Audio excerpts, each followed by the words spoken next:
Hello and welcome to Ditching Hourly. I'm Jonathan Stark. Today I am joined by Jihane Farrell. Jihane, welcome to the show. Hi, Jonathan. Thanks for having me. I'm glad you could join me. Um, so, folks, this is going to be a fun conversation today, um, and it's because Jihane is way outside of the software development world and even the B2B services world. So, Jihane, could you tell people a little bit about who you are and what you do? Yeah, absolutely. So I'm just starting my business as a health coach. I like to say that I help people adding meaningful years to their lives. My background is in biology. I used to work in research. I have over a decade of experience in research and development, and I ended up with a burnout, which had me reconsider kind of everything. I really had to work on self-care and change a lot of things in my life. I changed my diet. I started new habits, and this was like a revelation for me and a kind of turn on a switch where I realized, wow, eating well can do so much for you. Taking care of yourself is makes a world of a difference. I was more productive, had all of my cognitive skills that I could like leverage like never before. It really changed things for me in a big way, Hmm. and that made me interested in learning learning more about bringing those sort of ideas and habits to other people. I know probably people know that, it's good for you to eat well. It's better for you if you don't smoke. You should probably exercise a few times a week. But between knowing and doing, there's a gap. Hmm. And often people need a little help to bridge that gap. And that's what a coach does, a health coach does. Hmm. So I decided to go back to school and learn more about what what helps people change, what can get them started, can get them motivated to create the changes in their lives that would really, well, change the game for them too. So I went back to school for that, and I am trained, Hmm. and I'm not certified yet. I'm working on that. I graduated from my program in May, and I started my business right away. I've been really interested in entrepreneurship for years now, so I had a few building blocks that I was able to create very early on. And I work with people one on one. I have conversations in which we discuss the kind of change they're considering. And I apply, I would say, a tool set in those conversations in order to help them move the needle towards an outcome that they themselves determine as what they want for their lives. Hmm. Um, um, Sorry, I'm now forgetting what else you asked me. No, that's a great start. That's fabulous. Okay. So, can you tell me more about? I mean, you just pretty much just started. Like what, Hmm. 3 months ago? That's right. Yeah. So, do you even have clients yet? If you do, where do they come Right. from? Yeah, I've worked with a few people already. I actually started working with clients one on one in January, so a little earlier before my graduating from my training program. Hmm. So where they're coming from, most of them came from referral, so friends of friends or friends of family, things like that. Hmm. Some of them were people that I used to be around, like previous, not directly coworkers, but people who were like working in the same space as I was. So things like that. I reconnected with some people I haven't been in touch with in a while, and then yeah, so referral mostly. Hmm. Um, and I'm also coaching in groups. So I coach groups of people, and this has been through a couple of different avenues. I have been contracted by a company. I'm here in Canada. Hmm. I've been contracting by a company that's doing corporate wellness, and I've been coaching people in a group around mindfulness on a Hmm. regular basis for 3 months. And I also started a mentorship program. So people who graduated with me, who were struggling with finding a direction for how to create their business, where to start. So I put a mentorship program together, and I have enrolled a few people. We're now finishing that, and I'm hoping to relaunch this program in October and find more clients for it. So Let's go a little deeper on that. You're mhm, mentoring them on how to start your kind of business or any kind of business. their kind of business. So I've called the mentorship program True to You because we go through a series of modules that helps them understand themselves better, really take stock of what they're good at, their talents, the kind of communities they're already part of, and what's the ideal day for them, what's the best schedule for their life could look like, so they can create a business that is designed on their lifestyle, who they are, so they can be authentically leading their career, so that's not a stretch, but it's something fun and sustainable. Okay. And is there much overlap between that business and what you've been talking about with your one-on-one and the sort of group stuff that you're Mhm. doing for employees? Do you feel like it's very similar, or is there just a little bit of overlap, or really not much overlap? It's very similar in the sense that coaching is at the heart of it. So we have calls all together where I apply my coaching skills. It's different in the sense that in that program I have been delivering content, and I wouldn't call it education per se. A lot of it is more like prompts to help them journal and little exercises for self-discovery and self-development. But those are the kinds of things that we do in coaching anyways. It's just that in the program I sort of package that, if you will. And I also realized that it's something that I really enjoy doing. So I love coaching. I love having conversations, whether it's one-on-one or creating a group space.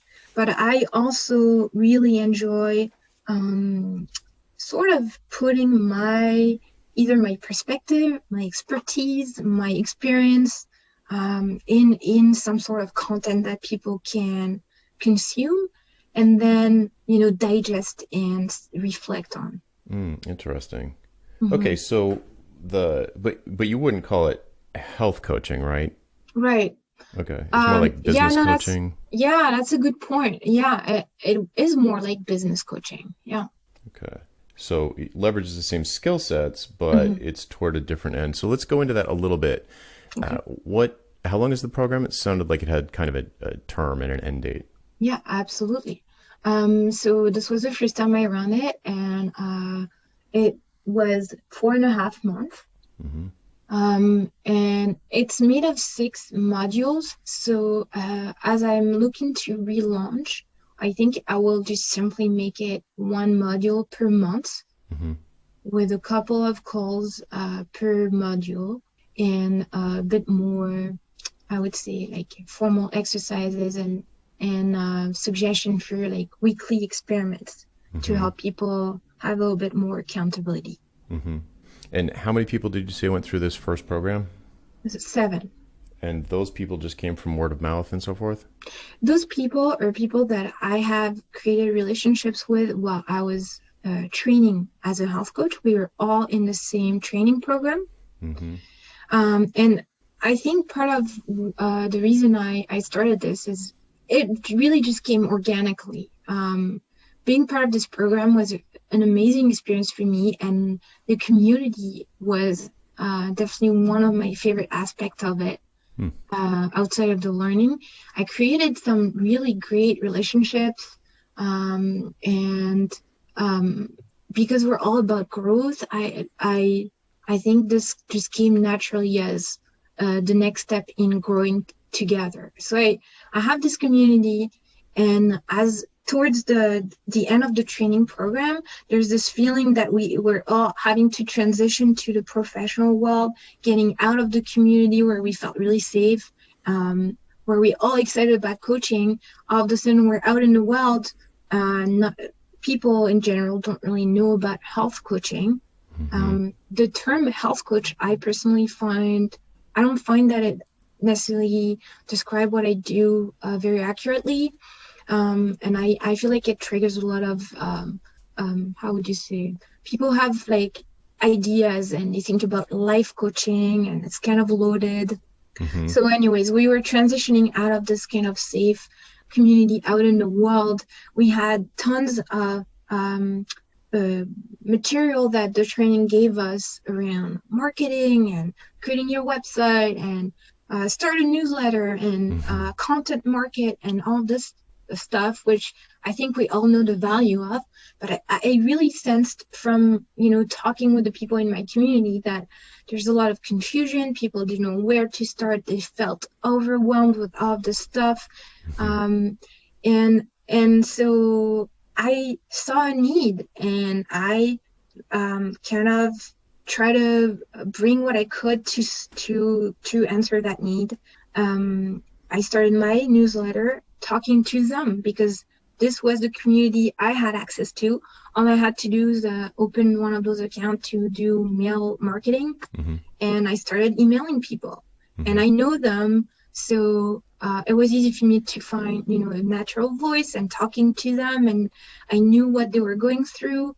And so, yeah, that just kind of spun out of the training program in a way that was very organic for me. Nice. Okay, so and it feels like you already mentioned that you're going to modify it the next time, so you are planning to Mm-hmm. run it again. Are you thinking? Where do you think this next cohort would come from? Would it Right. be something that you kind of word of mouth for people who went through the training program that you first went through, and then they kind of Mm-hmm. could graduate into this, and it could just sort of be a bolt-on thing that informally that people are like, oh, if you graduate from this program and you feel Yeah. overwhelmed, you should maybe go try True to You, and that will kind of. Yeah. Hmm. So at this moment, I some people when I started the program have expressed interest, but the timing wasn't good for them. They said, "Oh, summer's super busy, I can't make it." Hmm. So I have a few people like that whom I want to ask again if they would be interested in joining. Hmm. Um, there are other students part of this training program with whom I've created um, great relationships. And so I'm in the process of scheduling chats with them to see if that would be a good fit. Hmm. Is the program actually doing something for you that you kind of need right now? So basically, I'm tapping into those relationships that I already have and this community.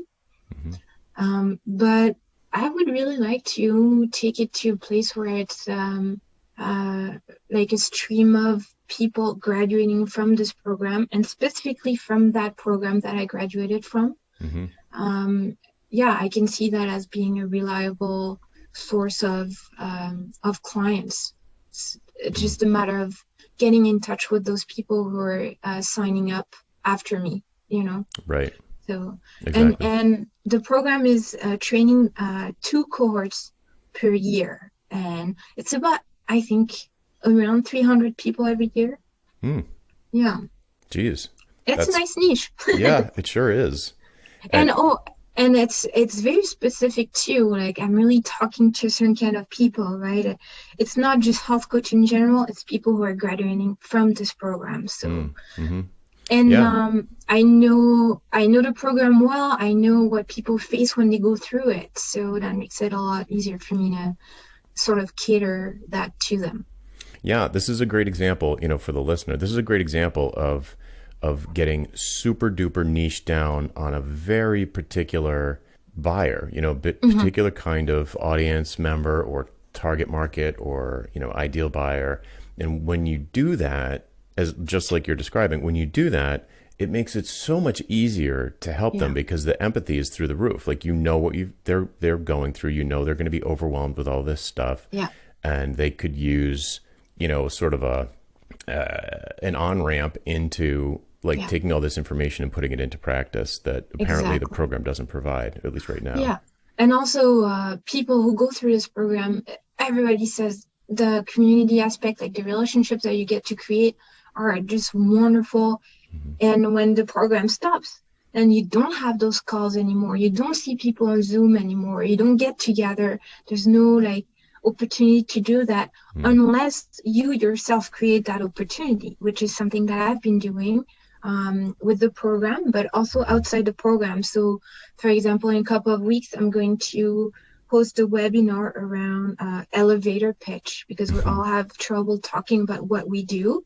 Yep. And so I'm going to open the space so we can all practice together. So I'm creating opportunities for people to still hang out, still have support, still find the community aspect outside of the program now that we have graduated. And that's of value to the people. Yeah. And Jonathan, if you don't mind, I want to also mention that in that program, we do have a whole track around marketing. And we have someone teaching us that. He's got some really, really a great understanding of how content marketing works and how to make it evergreen. So there's a lot around that. And this guy really, he advocates for us to start a website on WordPress. And he's very specific about the way your website should be laid out.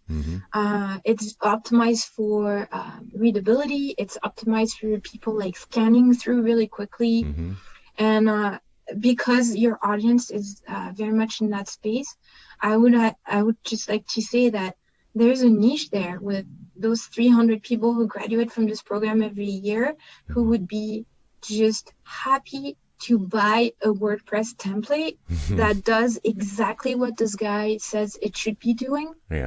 There's like an incredible opportunity for a niche there if someone is interested in creating a WordPress template. And I would be happy to get in touch with them if that was the case. So so at the end, we'll give your contact information. So dear listener, do you hear that? If you know how to make a WordPress template, here's a great little niche market for you.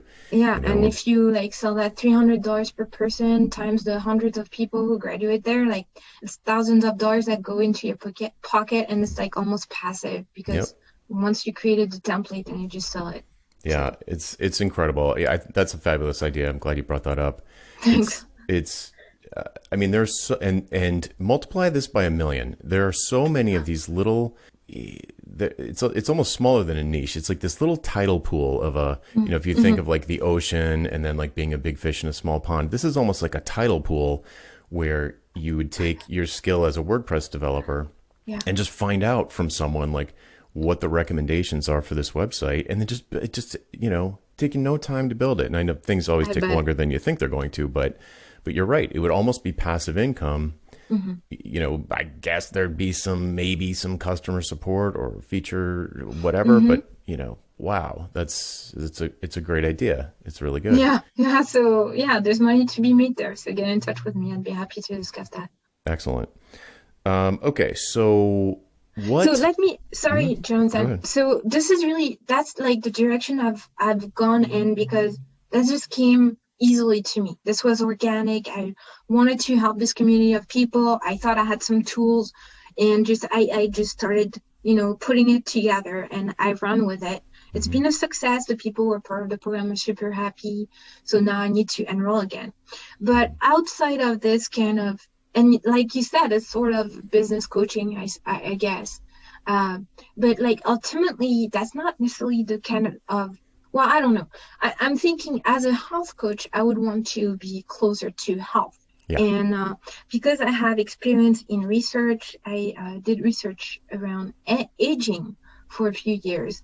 And I'm really into the science of aging, longevity, the sort of things. And that's where I see myself going when it comes to trying to find clients to coach around health. But with that, it's a little harder for me to find people. Like I don't have the community. I'm not part of that community as much. And I think maybe that's where value pricing would come in. Yes, I think so. Let's dive into that. You mentioned something in your original email about sugar that I want to talk about too. Right. But to just put a bow on or wrap up this the True to You program, maybe you didn't know this quite exactly when you started, but when you launch it again, based on the results that you got, what would your promise be to the next group of people? So what is the outcome, or what are the things that you can pretty much feel confident ensuring that they Right. should expect at the end. So that's so cool because when I first started with that, I had an idea of what the program could do, Hmm. and now that I'm getting feedback from the people who are done, it's not exactly what I was expecting. Yeah, that's pretty Uh, common. yeah, but that's so much fun, and it's so great to see what people actually got from this. So I've got some like very clear keywords because I also created some surveys in order to get feedback uh, Hmm.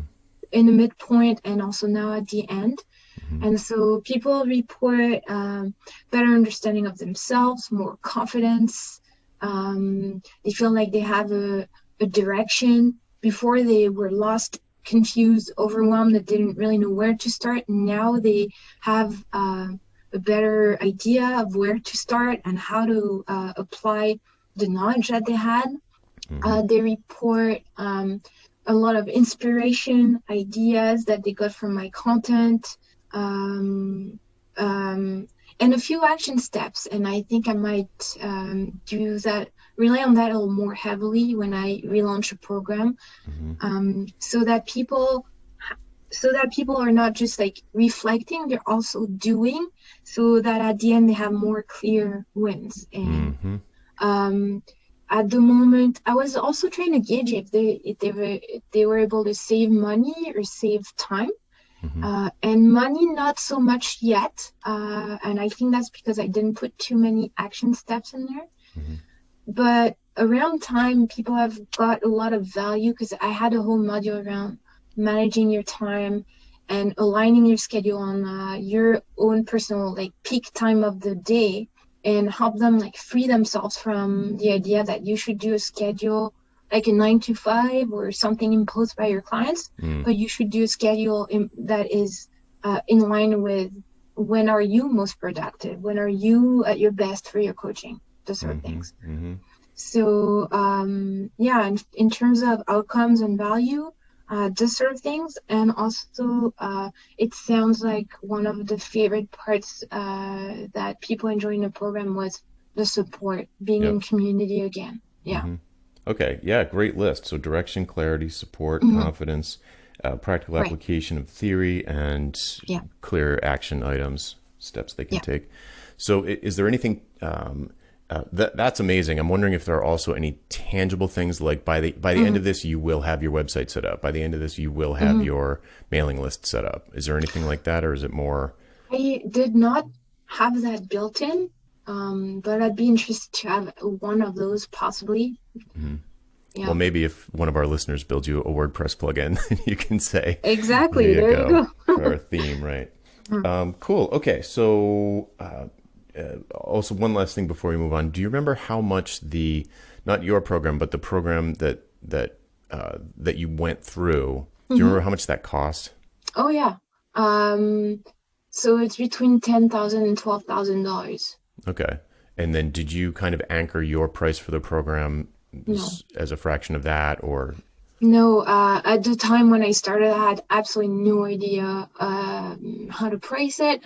I wanted to basically make sure that running it would not cost me money. So Hmm. I set a very, very, very low price. And looking back now, also like working for the program, I experienced some frustration. I was like, oh my God, I'm putting so much work into it and I'm not getting paid for that. Hmm. So like part of it was a work of love, it was like a sort of, I because I have this relationship with the people that I'm coaching, like Hmm. part of it was just creating value for them. And they were like beta tester for me. Yeah, proof of So concept. Hmm. yeah, I wasn't able to like really price it the way it should be. And Hmm. now that I'm relaunching, the prices that I have in mind are set around really just the hours of work that I put in to create the content. Hmm. So Okay. not so much on the value yet. Right. So, okay. So that's good. Hmm. There's a point that I think is going to come up. Might as well bring it up now, which is Hmm. that I know in your original email, you were like, I kind of want to start things off right with value pricing and not selling Yeah. my time. But there are other options besides value-based pricing. And, Hmm. and some of the things that you've described, certainly with the program, are not net, value pricing, as long as you price something versus billing, pricing versus billing, two different things. As long as you're pricing stuff, I'm pretty happy, because you can, once you're not selling an hour, like, oh, pay me by the hour, because there's nothing you can do to create leverage if you're selling your hours, because you can't deliver an hour faster than an hour. There's no way to do it. So if you say sell this program for, I kind of don't care how you pick the price, although ultimately it needs to cost less than it is worth in the mind of someone who has not yet gone through it. Yeah. So, right. So the sort of trick there is for people to perceive a benefit, so that you need to make some kind of offer on the sales page for the website that describes the promise. Here's what you can expect. Here's the offer. And the people who are reading that page need to find that they need to believe that that is a credible offer. So once they believe it's a credible offer, then they say, okay, I trust that I will probably, there's a high likelihood that I'll get an increase in clarity and I'll get support and I'll have a direction. They'll believe that from testimonials and maybe just knowing you or watching a video of you and just trusting you. And knowing the students who went through it too, right? Yes, absolutely. Yeah, word of mouth is the gold standard here. Yeah. So then once they believe that the offer is credible and that you can deliver the goods, so to speak, then they'll decide in their mind if the price is lower than what the goods, air quotes, are worth. Right. And so everything, almost virtually, well, I guess everything at this stage that you delivered was intangible, very intangible. It was like feelings. It was all in people's heads, more or less. It wasn't even like a digital good, So, so at some point, people need to say, I feel super overwhelmed. I really feel disconnected from that community that I was just in. And it would be, and when I look at something that costs $1,500 or $3,000 or $500, and I see that price tag, I immediately am going to have a reaction, a gut reaction, whether or not that seems worth it, which is to say the price is lower than the value of the person reading. So you could, if you haven't already, you could reach out to your folks and say, hey, I'm going to be running this again. Do you think it would be fair to charge $3,000 for it? Yeah, I actually, those who are graduating or like finishing the program, this was part of my feedback survey. And I asked them, hey, I'm thinking about selling this option that you went through at so $847 or $147 per month. Would you pay that now that you've gone through it? And I got some really valuable feedback. People said, yes, if there was more of X or more of Y. So, and that's what I'm looking into integrating for the next launch. Cool. I'm going to use those feedbacks. They ask for more calls. So for that support piece, which is really one of the biggest part of the value, and a bit more, they called it like exercises or assignments, and that's what I called the action steps when we first discussed that. So yeah, those things, they said, oh, I would pay more if there was this or that. I'm adding the this or that. So the value would align with the content. Excellent. And one other thing before we move on, if there's another thing that you can do that's kind of the flip side of that, which is ask them if there's anything that they didn't particularly value, wasn't that important. If it, and then because you could possibly take something out that was a lot of work for you, but no one really cared about. Yeah, I didn't think of that. That's great. Yeah, so that's how you could optimize it. And then once you start selling it at, the 800 plus, and you get more testimonials, and, you could just, there's nothing that says you have to keep it at that price forever. So if you're getting better at delivering it and you're optimizing it and there's more and more evidence. Oh, also one of my thoughts is that I am convinced that the people who are going through this program will see the value of it in 1 year from now, in 2 years from now, in 5 years from now, because of the principles that I'm really helping people like building systems and having foundations for their business. It's my belief that in the first year or two, if you can work towards systems and slowly remove yourself from those systems, that's like the key to success. And that's the key to also more freedom in your life, not spend like forever at work, 9 to 5, etc. Yep.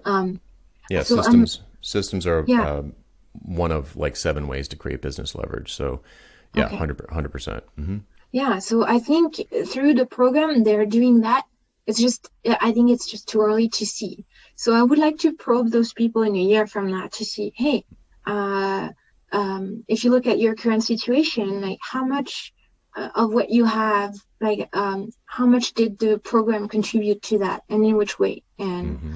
um, I get the feeling that the value might grow as we go on. Right. I think you're right. Yeah, you could almost get Yeah. like, in a year or 3 years, Hmm. get Yes.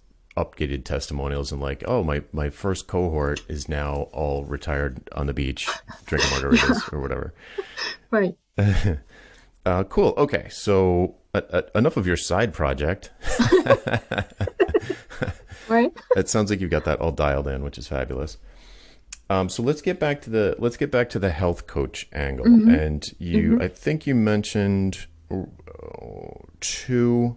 I thought you were going to mention three, but maybe I'm wrong. So what are the offerings that you currently have? It sounds like Mm. you mentioned one-on-one, and you mentioned like sort of corporate group training, or I'm not sure Yeah. what you would call it. So what are the different offerings that you have? So I haven't built any like structured offering around longevity yet. I Hmm. have ideas. Hmm. But actually that's also something I've been thinking about, knowing that we're going to be on this call today.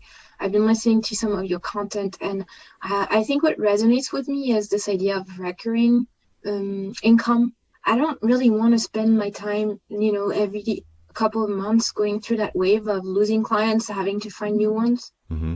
So if I can find a system that creates some recurring income, Yeah. and I feel like in the longevity space, there's definitely a way to do that, Hmm. in the sense that it takes time to apply those lifestyle changes that sort of activate your longevity genes and program in your biology.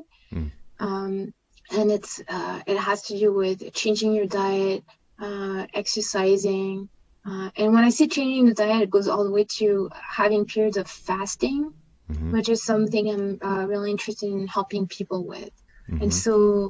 um, so I've been playing with different ideas. I was thinking about having maybe a program where it's all about fasting, having a program where it's all about oh, and I mentioned in my email, at the moment I'm trying to find people who are having unhealthy relationship with sugar. So people who are having a few treats per day, and they are aware that it impacts their ability to think and focus, and they're not really performing. Their energy is being like completely crashed because of the sugar. And I've had Yeah. great success with a client, and I think I've uncovered some key steps, like key. It has to do a lot with shifts in mindset, the way you look at sugar. And by coaching this person through that, that totally changed the game for them. Hmm. And I am trying to offer that into a coaching program at the moment. Hmm. Someone approached me who did think that they have a problem with sugar they want to address, and I did craft a proposal based on the template that you provide, Hmm. and set those three options, the three set points, and well, that person said no because that was too expensive. Hmm. Yeah. So yeah, this kind of an offering is really, there's a really tricky piece to it, which Hmm. is that the payoff is way in the future. Right. So the real ultimate payoff is way, way, way in the future. It's kind of like, um, what's the joke? Everybody knows how to be a billionaire and have washboard abs, but almost nobody does it. It's Hmm. it's not like a mystery. So how come nobody does it? That's the hard part. Yeah. It's like it's not complex. It's hard. It's just hard to make Right. yourself do it because Yeah. this candy bar tastes great right now, Hmm. and in the future, the bad feeling, well, the being out of shape or whatever, is way in the future. The crash might come in an hour or 2 hours. Hmm. So you need to find someone in your situation needs to find an instantaneous reward that the habit delivers and that the person gets addicted to. Mm-hmm. So, there's a great book called Atomic Habits by James Clear that Yeah. talks about this quite a bit. And in creating, and one of the things he talks about is creating systems. Oh, he talks about it a lot. And this is definitely true in my experience where, you set a goal, right? But the goal doesn't motivate you. Like the goal is to like live longer or have washboard abs or lose 50 pounds or whatever the goal is, Right. or make $1 million. But there needs to be something like right now Yeah. for So, them. right. You Mm-hmm. need to create a system that's going to achieve that. And the system needs to be its own reward. It needs to reward you daily Mm. somehow. It needs to give you a dopamine hit every day Yeah. somehow. And streaks is one way to do that. Habit stacking is another way to do that. People can, Yeah. the book is fabulous. Like literally everyone should read this book. And there are other, Charles Duhigg has a habits book, but I really, really like the Mm-hmm. James Clear book. Mm-hmm. And okay, so there's a similar thing, and I want to tie this into something that the audience is probably very familiar with. Most of the people in the audience sell to businesses, not Yeah. to what I would say is direct to consumer. You're sort of a B2C in the health coach space. You're kind of like B2C Yeah. when you're doing one-on-one stuff. At least that's the way you're talking about it. And most of the folks listening probably sell services to companies where, who knows, they're doing photography, or they're writing code, or they're building landing pages, or writing copy, or white papers, and these sorts of things. Mm-hmm.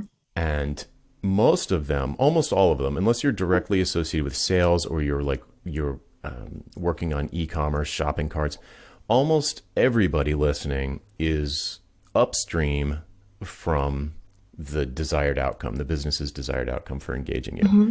Which is to say, if you just imagine a river and you're like way upstream, and you put a giant rubber duck in the ocean, in the water, and you throw this giant rubber duck, and the client is hoping the rubber duck is going to reach some destination way farther downstream. But you build the rubber duck, and they're like, we need a giant rubber duck, so you build it for them. And if it makes it to the end of the river, if it makes it out to the ocean, they get $1 million. Mm-hmm. So you've got your rubber duck, you put it in the river, and you've lost control of it. Like a million things can happen to it farther downstream. They could mess around with it. It could pop and sink, or something random could happen. There could be a storm and it just blow it right out of the river. Yeah. So you can't guarantee the $1 million, Uh-huh. but you can contribute to it by creating the rubber duck in the first place. Mm-hmm. So, which is why when we talk about value pricing on a project, which is why the prices that you would put in your proposal start at only 10% of the perceived value on the client's end. Because you almost never can you just be like, hey, give me $10,000 and I'll give you 20,000. It's almost impossible for anyone listening to this to do that. If you were like a salesperson, you were going to go out and just work on commission, and you were like a rainmaker and you were great at it, that's probably the one exception. But most people, if you're doing branding, it's way upstream. Even coding is really upstream, depending on what kinds of things you're building. So what you're doing is similar. So I just wanted to connect what you're doing, which is way upstream from living an extra 20 years, let's say. Yeah. And the problem And with there's that no is, guarantee, right? yeah, and there's no guarantee. Well, you could guarantee it. It's like, oh, if you don't live to 80, just let me know and I'll give you your money back. Oh, wait, too late. Yeah. Or if you do make it to 80, you have to pay me $1 million. So, That sounds very tempting. right? So that's actually insane. That's wild. I can't believe that. That's wow. I got to think about that. So, but now imagine okay, let's actually play with that for a second. Imagine if that was your business model. If you make it to Wow. 80, you owe me $1 million. It's funny that you mentioned that, because I almost thought about something similar, in the sense that, if I want to coach people on longevity, it would be very interesting for me to create long-term relationships with my clients. Like hire me for the next 10 years, Right. and let's see, how old you might live, and what kind of quality are you going to have? Are you going to be an 80-year-old in a hospitalized place, in a bed, losing your mind, and all this stuff? Mhm. Or are you going to be an 80-year-old traveling, having fun with their grandkids, and being active? Right. That's a very different life. And Yep. with the science of aging, that's sort of the promise. if you do, and it's really every day, little choices that you make every day, and they compound. And by in 20 years from now, if you've done that every day, then your life is going to be very, very different. Yeah. And yeah, Well, that is super appealing to me to sell this sort of outcome in relationship. And I feel like I operate better if I do have a long-term relationship. And I'm wondering sure. how like my clients and my own interests can align in a way that, it's mutually beneficial. Mm-hmm. Yeah, it's very similar, in fact, to people who, financial planners for or Hmm. wealth planners who, Yeah, for people who have a lot of money to allocate or decide what to do with, or they want it to be multi-generational wealth. right. It's Well, very similar. yeah, and I love that you bring it up because I personally see health as wealth. For Mm-hmm. me, it's the same concept.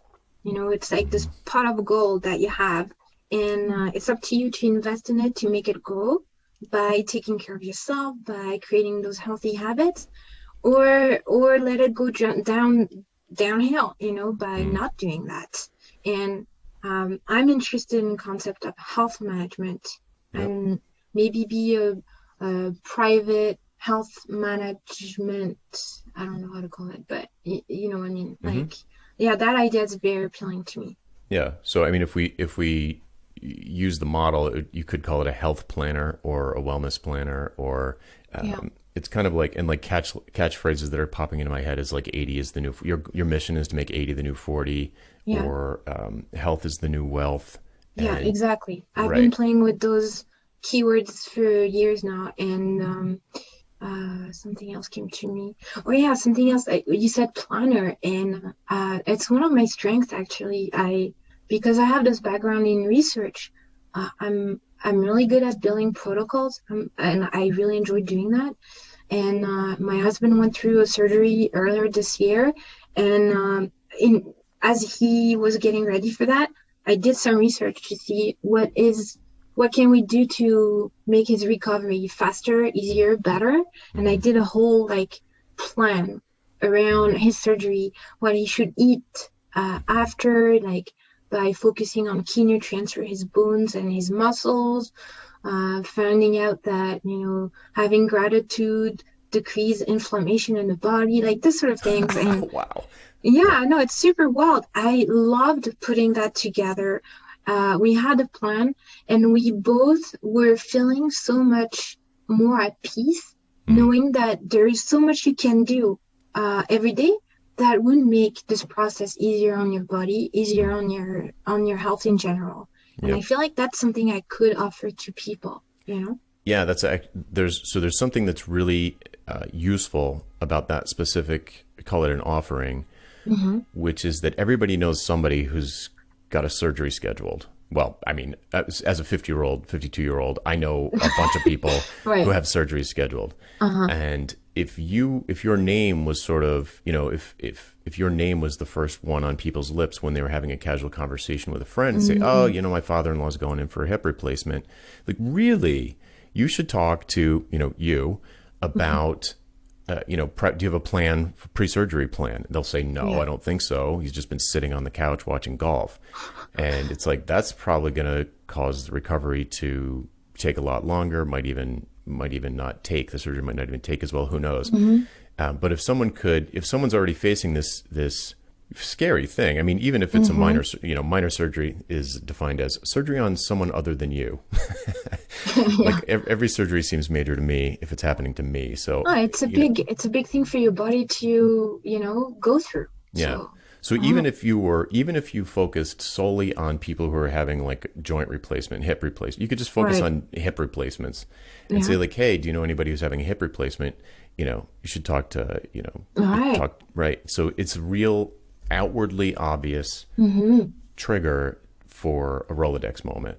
That's a great, great thought. That said, Jonathan, I have to bring my scope of practice, and it's very clear, like health coaches, we can't like prescribe anything, Sure. right? Hmm. I can't tell people you should eat this and that. So what I can do is do research and tell them, hey, according to the research that I've read, the papers that I found online, the scientific publication, here's my takeaway. So, for example, with my husband, I was like, if you eat 40 grams of protein per day, it speeds up your recovery, you know? Mm-hmm. So I can't prescribe it, but I can tell people, hey, this is what the research says. Right. So you could create like a research document, like a pre-surgery research document. And maybe, I don't know, would they even, perhaps show it to their doctor and say, hey, does this seem like, does it conflict with anything, or does this seem like a good idea? And presumably the doctor would be like, no, that sounds like a great idea.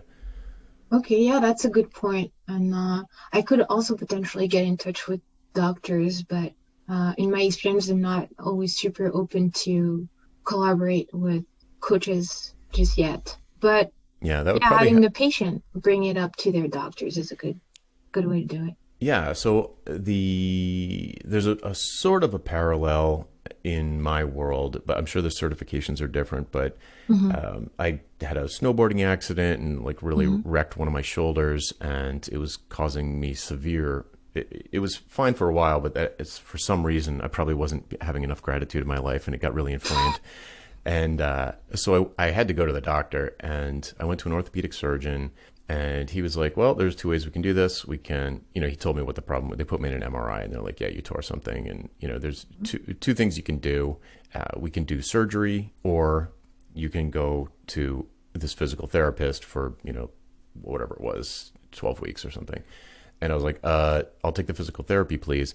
And, the physical therapist has to go through a program, but I don't think they're doctors technically, but they do have to go through a certain certification program. So the doctor, for whatever reason, the doctor trusts the physical therapist. Right.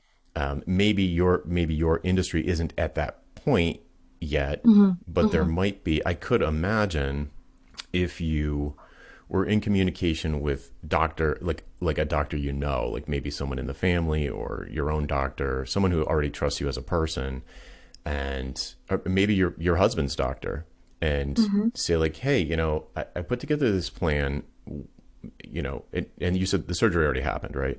Yeah. Okay. So you could, I don't know. Maybe there's a conversation there where, the very beginning of some kind of relationship with a doctor who does that kind of surgery, that there is a way to thread this needle. Because I do agree that in general, doctors can be, well, they're focused on their own style, right? Western medicine style. So, and I get that.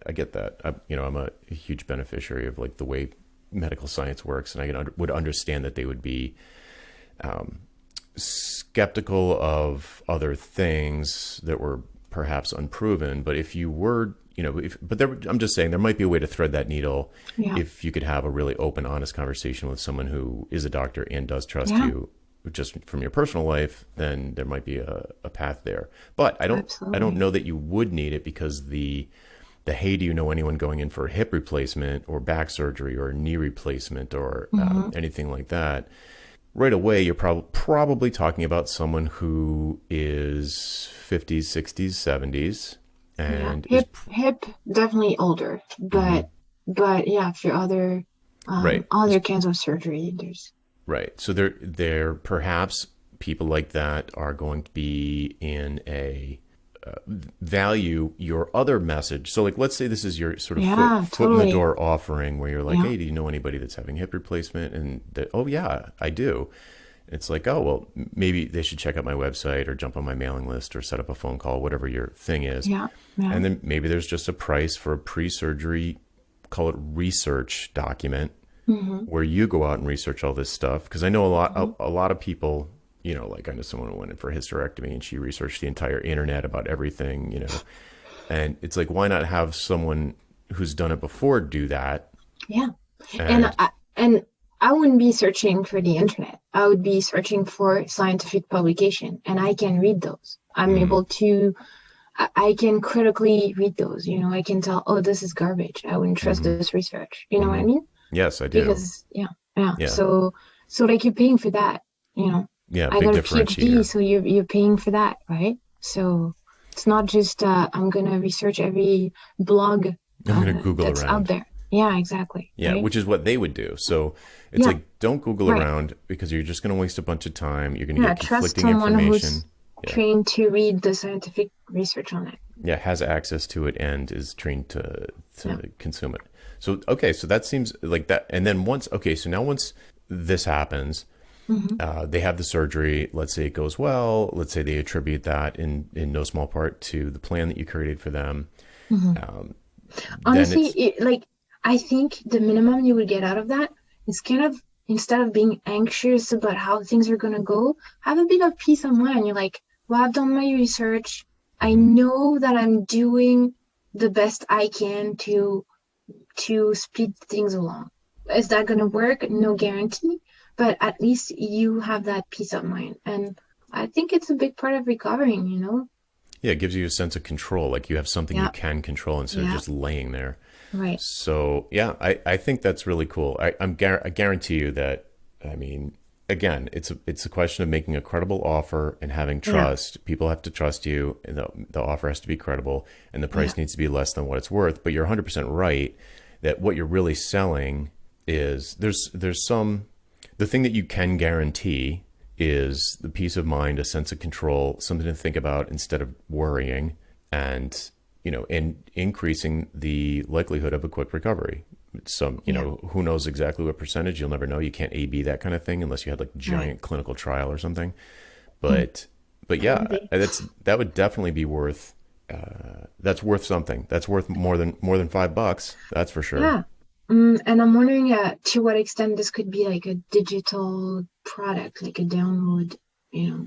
Mm. Well, how much research? I mean, I would imagine that if you were focusing specifically on Yeah. hip replacements for a narrow Uh-huh. demographic age-wise, let's say, or maybe you even start with just female or just male if there are big differences between. Right.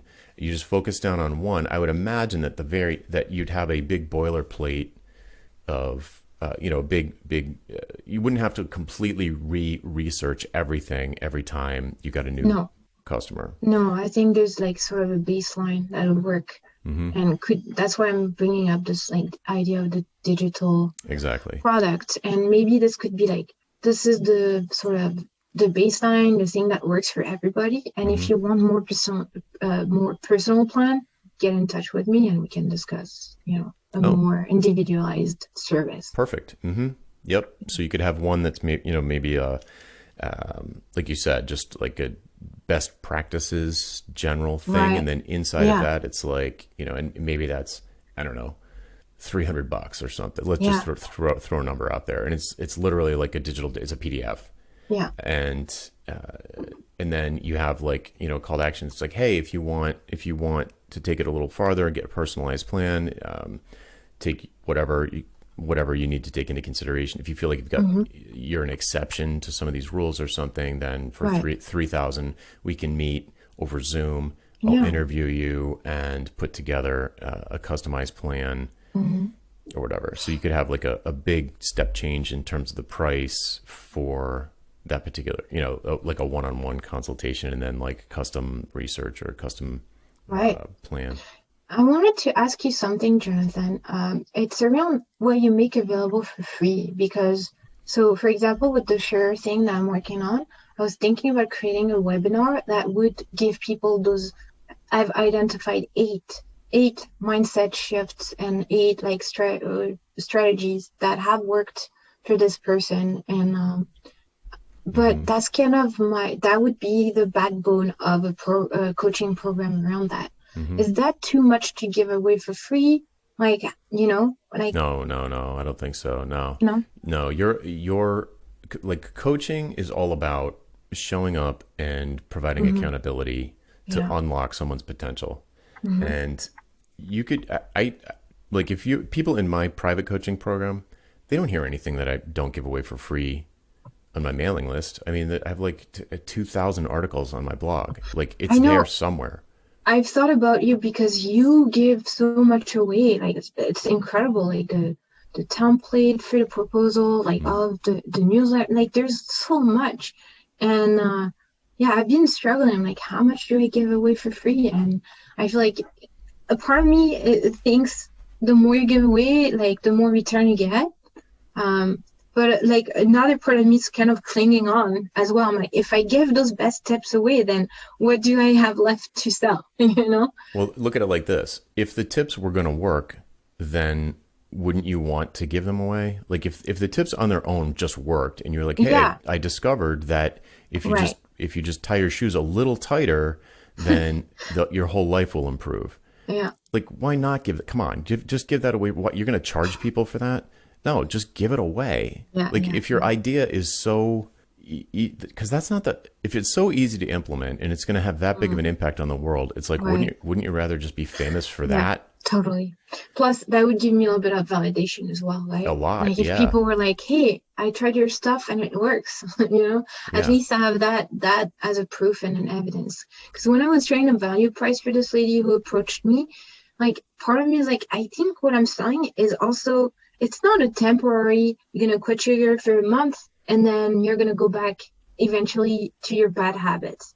Hmm. With that mindset, coaching and the shift that you're making, potentially you're never going to look at sugar the same way ever again. Hmm. So, but I don't really have evidence around that. Hmm. So that's like, as long as I don't have the evidence, I can't really put that in the value of my offer.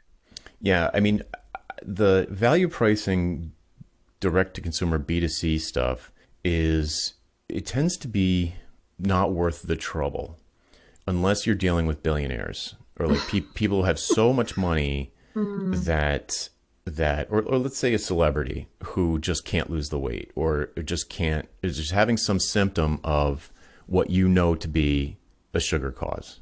mhm.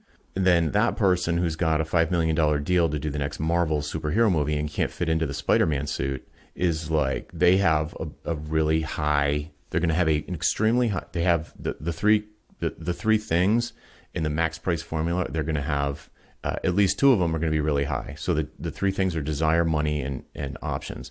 So Mhm. they're going to have a real high desire. Let's just say the sugar thing helps you drop weight. Let's say that that's the case. So if they really, really, really want to lose 10 pounds in 2 weeks and they have tons of money, those two things multiply to create an Right. extremely high value in their mind. Like Uh, they would pay a so, ton of money so for this the outcome. value of what you sell is also, um, to some extent, tied to the kind of people you're selling to. You cut out a little bit. What was that? I said the value of what you're selling depends on the people you're selling to. 100%. Yeah, Ah, I didn't that's realize that. that's all it depends on. Hmm. Values in their mind. Oh yeah, it's the perceived, the perception of what you get. Hmm. So yeah, depending on the financial means and oh, I see. Okay. Well, how would you go about um probing, like having questions to your client to see, what kind of budget they have? Would you ask them like directly, hey, how much would you be willing to dedicate to that? I know you have to wrap up, so I would say that unless you are talking to an extremely high net worth individual or a corporation who wants to Yeah, buy some sort of program from you, I wouldn't yeah. even think about value pricing because Mm-hmm. everything that we've been talking about lends itself to productized services. And productized Mm-hmm. services, you can just pick a price that you'd be happy to do the thing for.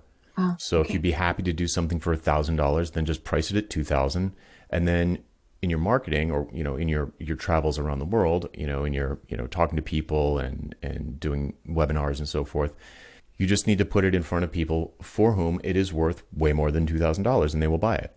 So Mm-hmm. I don't. I feel like it, and it'd be so much easier. Yeah. It's just so much easier. There's no art Yeah, I to it. agree.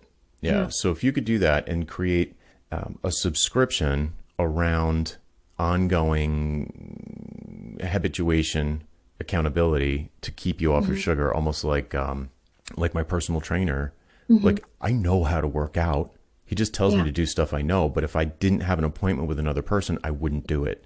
All right. So, you could just make a subscription of some kind that maintains accountability for these folks once you've got them kind of onboarded and off of Mm-hmm. sugar or whatever you're trying to do, and then just keeps them in maintenance mode, Yeah. for which they pay you monthly. Their credit cards automatically charge monthly. Mm-hmm. Yeah, it's a great thought. Cool. Thanks, So, Jonathan. yeah, sorry, I know you got to run, so I'll let you go. But if you could just tell people before you take off, where's the best place to get in touch with you or find out more, especially if they want to make a WordPress theme. Yeah, well, please, please, please get in touch with me. I don't have a website yet, so I'd love to be working with someone on that, with potential opportunity to sell that template to other coaches whom I'm in touch with, and I have ways to connect you. The best way to reach me would be to email me. My email address. So I run my business as Catbird Wellness. Catbird, like the animals, Mhm. because the Catbird seat is a place of advantage. So Mhm. so that's where the name comes from. So catbirdwellness@gmail.com. You can just get in touch with me. I would love to connect. And yeah, I would love to get in touch with anyone in your community. And I really appreciate your time, Jonathan, and this opportunity for me to, talk those things out. It's very, very helpful. Fabulous. Well, thanks for coming on. I really enjoyed it. Thank you. All right, folks, that's it for this week. I'm Jonathan Stark, and I hope you join me again next time for Ditching Hourly. Bye. Would you like to learn how to get paid what you're worth? How about selling your expertise and not your labor? What about making more money without working more hours? We work through all of this together in the pricing seminar. Registration starts soon, so head on over to thepricingseminar.com to add your name to the announcement list. That URL again is thepricingseminar.com. I hope to see you there.